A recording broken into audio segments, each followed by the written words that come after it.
सो आपने देखा कि जो बाइनॉमिल्स हैं इनके छोटे पावर्स को तो हम एक्सपेंड कर सकते हैं, लेकिन हायर पावर्स को एक्सपेंड करने के लिए क्या करना था, हमें बाइनॉमियल थ्योरम की ज़रूरत पड़ी। So in order to expand the higher powers of binomials, like कौन से,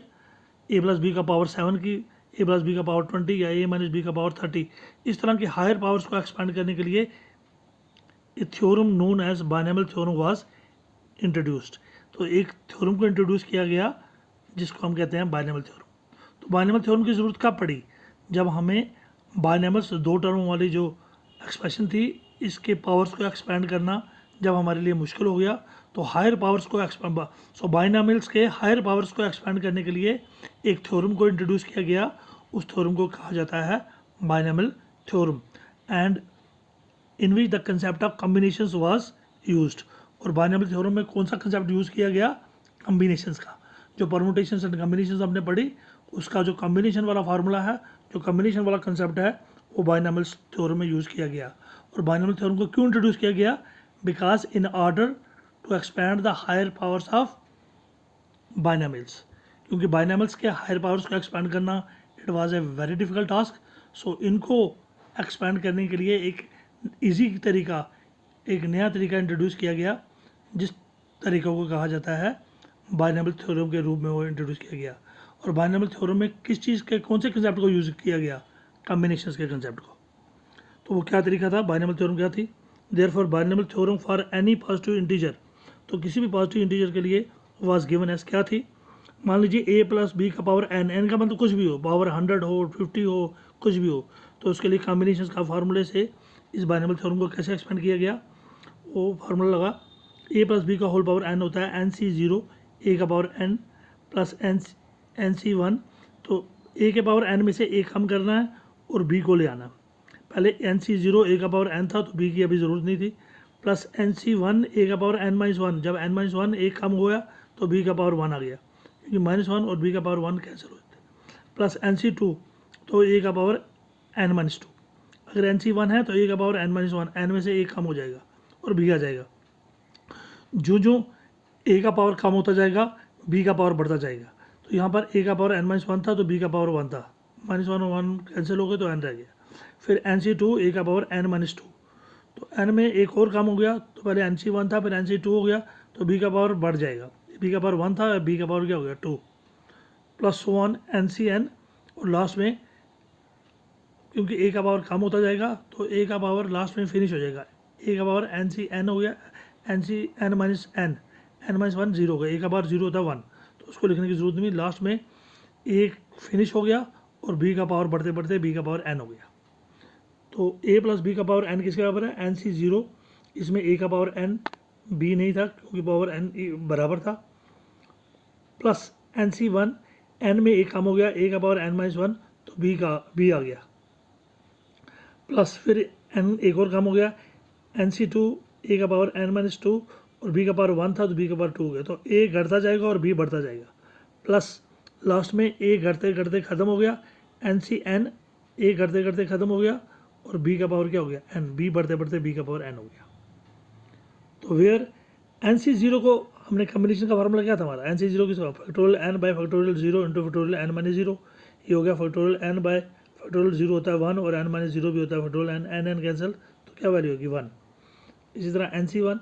क्या हो गया factorial n by factorial one into factorial n minus one, n को खोलो, n into factorial n minus one पे रुक गए क्योंकि हम कम करते करते रुक सकते हैं। इस तरह फाइव इंटू फैक्टोरियल फोर होता है, इस तरह n into n minus one, n में से एक कम करो factorial n minus one, factorial n minus one cancel, n बटा वन हो गया एन। और तीसरा था n C n, factorial n by factorial n by factorial n minus n, ये फैक्टोरियल एन और factorial n cancel, n minus one हो गया फैक्टोरियल जीरो हो गया, वन अपन फैक्टोरियल जीरो होता वन, वन अपन वन हो गया वन। तो आपने देखा एन सी जीरो इसकी वैल्यू भी वन है, एन सी एन भी वन होता है और एन सी वन की वैल्यू एन होती है। तो शॉर्टकट तरीके से आप वैल्यू डायरेक्ट भी लिख सकते हो। तो एन सी जीरो कुछ भी हो, सिक्स सी जीरो हो, सेवन सी जीरो हो, एट सी जीरो हो, वन ही रहेगा। सो एन सी जीरो, जीरो वाली टर्म वन के बराबर है, एन सी एन अगर दोनों सेम हो तो ये भी वन है, तो जीरो वाली भी वन और एन सी एन भी वन, और एन सी वन की वैल्यू एन सी जीरो भी वन है और एन सी एन भी वन है, और एन सी वन जो है वो एन के बराबर होता है। तो इनको आपने याद रखना है। सो फॉर एग्जाम्पल, अब आपने देखा कि the number of terms in the expansion of A plus B का पावर एन,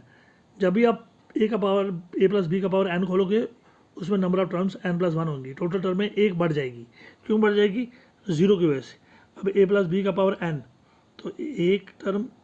सी वन ए ज़ीरो वाली एक, सी वन दो, सी टू तीन, इसी तरह बढ़ते बढ़ते ये टोटल हमेशा एक ज़्यादा होगी। अगर ए प्लस बी का पावर 7 है तो टोटल टर्में कितनी होंगी? जीरो की वजह से टोटल टर्में ए प्लस बी का पावर एन में टोटल टर्में एन प्लस वन के बराबर, यानी कि 7 + 1 8 के बराबर होंगी। तो एक टर्म हमेशा, जब भी हम इस तरह के बाइनोमियल को ए प्लस बी का पावर एन के बाइनोमियल को एक्सपेंड करते हैं तो हमेशा एक इसकी जो टोटल टर्में होती हैं वो एक बढ़ा के लिखनी है। ए प्लस बी का पावर एन में अगर आप टोटल टर्में गिनोगे तो एन प्लस वन होंगी। अगर ए प्लस बी का पावर 7 है तो टोटल टर्में 7 + 1 8 होंगी। अगर ए प्लस बी का पावर 20 है तो टोटल टर्में कितनी होंगी? 20 + 1 21। अगर ए प्लस बी का पावर 15 है तो टोटल टर्में कितनी होंगी? 15 है तो टोटल टर्में होंगी ए प्लस बी में टोटल टर्में कितनी होंगी? 15 + 1 16। तो फॉर एग्जांपल आप देखिए एक्सपेंड 2x + 3 का पावर 5। अब ये बाइनोमियल है, एक टर्म हमारी 2x है, दूसरी 3 है। ये बाइनोमियल है, दो टर्मों से बनी हुई टर्म है तो बाइनोमियल है, इसका पावर 5 इसको एक्सपेंड करते हैं using binomial theorem. We have 2x + 3 का पावर 5। वी नो, हमारे पास बाइनोमियल थ्योरम का फार्मूला क्या है? For any positive integer A plus B का पावर n होता है nc0 a⁻n plus nc1 a⁻n-1, फिर आ गया b, तब b का पावर 1। तो nc0 a का पावर n, जीरो के साथ a का पावर n, b नहीं है, प्लस nc1 a का पावर n-1, जब n में से a कम किया तो b का पावर 1 हो गया। फिर nc2 a का पावर एक और कम किया n-2 हो गया तो b का पावर भी 2 हो गया। तो n घटता जाएगा, a + n-3 b का पावर 3, a + n-4 b का b बढ़ता जाएगा, a का पावर n-3 3 तो b का पावर 3, a + n-4 तो b का पावर 4। तो इस तरह ये बढ़ता जाएगा, लास्ट में NCN a ख़त्म हो जाएगा और b बढ़ते बढ़ते b का पावर n हो जाएगा। हेयर a की जगह है 2x, हमारा a के बदले क्या है? 2x, और b के बदले क्या है? 3। तो a की जगह हमारा क्या है? 2x, और b के बदले क्या है? 3, एंड n के बदले पावर में क्या है? 5। 2x + 3 का पावर 5, तो nc0 का हम लिखेंगे हमारा nc0, n क्या हमारा 5 है, c0 5c0, और a क्या हमारा? a का पावर n, a हमारा 2x और power n 5 plus 5c1, a क्या हमारा? n हमारा 5 है, 5 - 1 हो गया 4, एक काम कर दो, सो 2x का पावर 4 और 3 का पावर 1 b आ जाएगा। फिर 5c2, 2x का पावर, फिर एक काम कर दो 3 का पावर बढ़ा दो 3² प्लस 5c3 2x का पावर 2, फिर 3 का पावर 3। तो 2x का पावर कम होता जाएगा, 3 का पावर बढ़ता जाएगा, 5c4 2x का पावर 1 3 का पावर 4, और लास्ट में 2x को 1 के बाद खत्म हो जाएगा, 5c5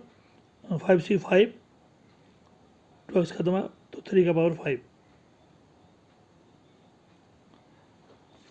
तो आपने कैसे एक्सपेंड किया? ये nc0, n आपका 5 है, 5c0 हो गया, a के बदले 2x, b के बदले 3 का पावर n के बदले 5 nc0 हो गया 5c0, a के बदले 2x, n के बदले 5 प्लस nc1, n आपका 5 है, 5c1 a के बदले 2x n-1, यानी कि n में से एक कम कर दो, n 5 था, 5 में से एक कम किया तो 4, साथ में आ गया b हमारा क्या था 3, प्लस nc2, n आपका 5 है, 5c2 a का पावर एक और कम कर दो 2x का पावर 3 और b का पावर बढ़ा दो b² तो 3 का पावर 2, b हमारा 3 था, प्लस mc3 2x का पावर एक काम कर दो 2x का पावर 2 और b का पावर बढ़ा दो 3 का पावर 3। टोटल देखो 3 + 2 5, ये देखो 2 + 3 5, इन ऊपर वालों का टोटल 5 ही होना चाहिए, प्लस 5c4 2x का पावर 2 था, अब 2x का पावर 1 रह गया, तो 3 का पावर 3 था, अब 3 का पावर 1 बढ़ गया, 2x का पावर घट जाएगा और 3 का पावर बढ़ जाएगा, और 5c5 2x का पावर 1 के बाद ख़त्म हो गया तो 3 का पावर क्या हो गया 5। तो इसी तरह इसको हम खोलेंगे तो 5c0 nc0 किसके बराबर होता है? मैंने बताया था, जीरो वाली टर्म 1 के बराबर होती है, तो 1 2x का पावर 5 2 × 2 × 2 × 2 2 दूनी 4 दूनी 8 दूनी 16 दूनी 32, x का पावर 5 5c1 क्या होता है? 5c1 nc1 क्या होता है? n, तो 5c1 जो होता है NC1 जो होता है n होता है, तो 5C1 5 होगा, तो n के बदले 5 है, 5C1 या NC1 हो तो n, जो भी n होगा, n क्या है 5, NC1 हो तो n है, n क्या है यहाँ पर 5, तो 5 इंटू 2 का पावर 4, 2 इंटू 2 इंटू 2 इंटू 2 दूनी 4 दूनी 8 दूनी 16, x का पावर 4 इंटू 3 का पावर 1 3 प्लस 5 से 2 फैक्टोरियल 5, अगर वैल्यू नहीं पता है तो कम्बिनेशन वाला फार्मूला लगा दो, फैक्टोरियल 5 है, फैक्टोरियल 2 इंटू फैक्टोरियल 5 माइनस 2, 2 का पावर 3 हो गया, 2 का पावर 3 हो गया 8 एक्स क्यूब, साथ में 3 का पावर 2 हो गया 3 3 9, इस तरह फैक्टर 5 से 3 हो गया, फैक्टोरियल 5 है, फैक्टोरियल 3 फैक्टोरियल 5 माइनस 2, 2 का पावर 2 हो गया 4 एक्स स्क्वायर, साथ में 3 का पावर 3 3 दिया 9 27, और फिर 5 से 4 हो गया, फैक्टोरियल 5 है, factorial 4 into factorial 5 minus 4 into 2x into 3 का पावर 4, 3 3 9, 3 27, 3 81, फिर हो गया 5C5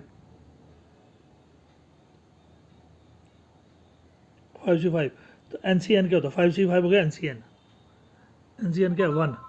NCN 1, दोनों सेम हो तो 1 वैल्यू, तो 5C5 क्या हो गया 1, साथ में 3 का पावर 5, 3 इंटू 3 इंटू 3 इंटू 3, 3 को 5 बारी मल्टीप्लाई करना, 3 दिया 9 दिया 27, 81 दिया 247, 243, तो देखिए इसके ये पावर क्या था n, अब 2x प्लस 3 के एक्सपेंशन में टर्में कितनी आई, ज़रा काउंट करो, एक टर्म ये है, एक 0 वाली, 1 2 वाली, 3 वाली होगी 4, 1 2 3 4 5 एंड 6,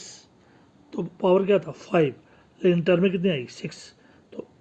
इसके एक्सपेंशन में हमेशा एक टर्म हल तो होती है, अगर n5 है तो टोटल टर्म्स n प्लस 1, वो कितनी होगी 5 प्लस 1 6, तो ये था बाइनल थ्योरम फॉर एनी इंडेक्स, ये था बाइनल थ्योरम का कंसेप्ट, और बाइनल थ्योरम को क्यों इंट्रोड्यूस किया गया, to expand the in order to expand the higher powers of binomial, binomial theorem was introduced, a theorem was introduced which is known as binomial theorem. So binomial theorem को क्यों introduce किया गया, to expand the higher powers of binomial, और किसी भी binomial में number of terms जो है टोटल पावर से एक फालतू होता है, अगर पावर 5 है तो टोटल टर्म्स 6 है, अगर पावर 6 है तो टोटल टर्म्स 7 होंगे,